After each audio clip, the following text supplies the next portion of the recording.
Maka Khadijah terkenal sekali dengan kecantikannya dan selalu dilamar oleh banyak orang Mekah. Walaupun beliau sudah menjadi janda pada saat itu. Dan orang-orang yang ditolak ini terkenal. Si fulan melamar Khadijah, ditolak, tersebar beritanya. Khadijah nolak, nggak mau. Karena punya kecantikan, punya kekayaan. Ini orang terkaya di Mekah. Baru pertama kali pada saat itu Khadijah yang meminta, meminta kepada Nabi SAW untuk menikahinya.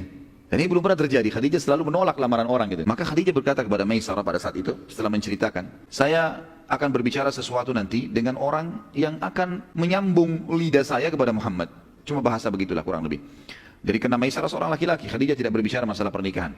Lalu Khadijah pun mencari siapa kira-kira orang yang paling pantas untuk diajak ngomong. Ditemukanlah seorang sahabatnya bernama Nafisa, sahabat dekatnya Khadijah.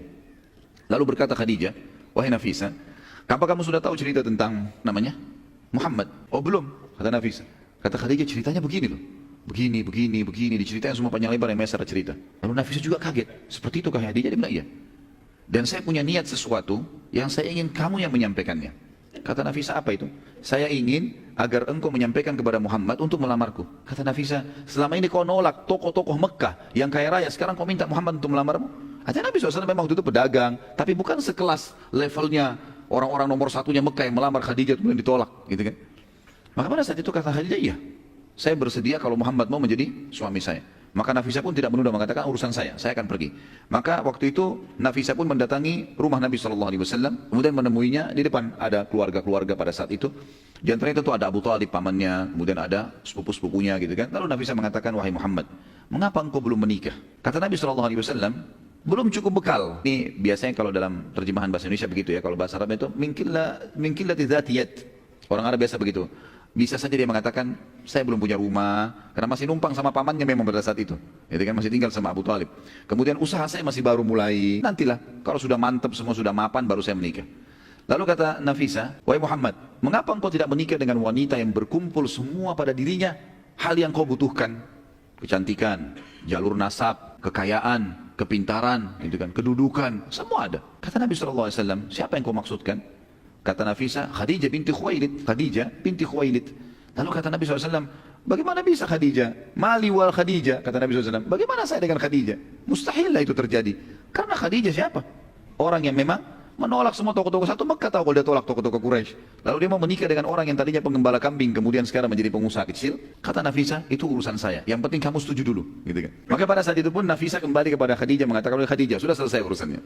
Apa yang selesai? Muhammad sudah setuju. Kata Khadijah, baik kalau begitu, jangan ditunda, gitu kan? Maka Nafisa kembali lagi ke Nabi SAW mengatakan, wahai Muhammad, sudah selesai urusannya. Apa yang sudah selesai? Khadijah sudah setuju, sudah selesai urusannya.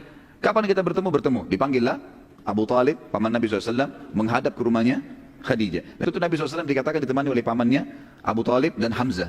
Tentu ini sebelum bicara masalah Islam ya. Kemudian dari pihak Khadijah, ayahnya sendiri, Khuwailid, dan ada yang mengatakan ditemani juga oleh sepupunya Waraqah bin Naufal, pendeta Nasrani nanti yang akan mengakui kenabian Nabi SAW di masa penerimaan wahyu. Baik, pada saat itu terjadilah kesepakatan dan akhirnya menikahlah Nabi SAW dengan Khadijah. Dan pada saat itu maharnya Nabi SAW yang diberikan adalah 20 ekor unta. Satu ekor unta itu sekarang sudah berapa harganya? Ratusan juta. Gitu kan? Apalagi sampai 20 ekor unta. Dan ini bantahan yang sangat jelas kepada para orientalis yang mengatakan Muhammad sengaja menikah dengan orang kaya karena dia ingin membiayai hidupnya. Dan ini tidak benar sama sekali. Salah sekali ini. Karena Nabi SAW waktu itu setelah menikah pun sama Khadijah, beliau yang memberikan kebutuhan rumah, nafkah, walaupun tetap memutar modal Khadijah. Karena setelah menikah, Khadijah menyerahkan seluruh hartanya radhiyallahu anha kepada Nabi SAW untuk dikelola. Gitu kan? Silakan kelola, lalu dipakai bersama-sama. Nabi SAW pada saat itu, teman-teman sekalian, menikah dengan Khadijah, berumur 25 tahun dan Khadijah 40 tahun. Dan ini juga sekaligus bantahan yang mengatakan bahwasanya Nabi Muhammad itu, kata orang-orang orientalis ya, dan ini dikembangkan oleh para orang-orang liberal sekarang. Kalau Nabi SAW itu menikah lebih dari satu wanita sampai memiliki beberapa orang wanita, itu karena hawa nafsu. Ini pemahaman yang fatal sekali salah. Kenapa? Karena Nabi SAW pada saat menikah dengan Khadijah, sampai Khadijah meninggal, Nabi SAW tidak poligami. Beliau sendirian. Padahal pada saat itu Nabi SAW mampu untuk menikah lagi. Sebagaimana kita akan lihat nanti, fase penobatan Nabi, itu di masa beliau masih berumah tangga dengan Khadijah. Dan bisa saja beliau menikah pada saat itu.